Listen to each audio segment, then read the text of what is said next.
Akakiiko kaabo abaatandika ekibiina kyaffe ekya PFF katudde okutandika emirimu mu butongole, era akakiiko ako olwaleero kayisizza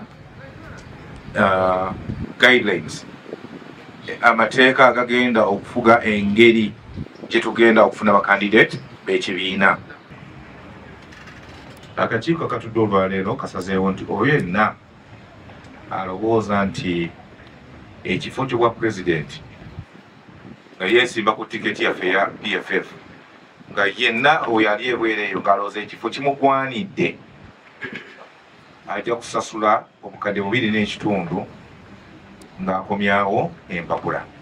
Oyo yenna alowooza nti ekifo ky'obubaka kimugwanidde, omubaka mu paalamenti ajja kusasula $50,000 gya Uganda. Era ne mmeeya w'ekibuga kino Kampala naye ajja kusasula $50,000. Mu bifo mwe tunaafuna abeeyagaliza ebifo abasukka mu omu, tujja kusooka tubawe omukisa, bo nga bo batuule batusalirewo omu ku bo. All for freedom. All for freedom. Freedom for all.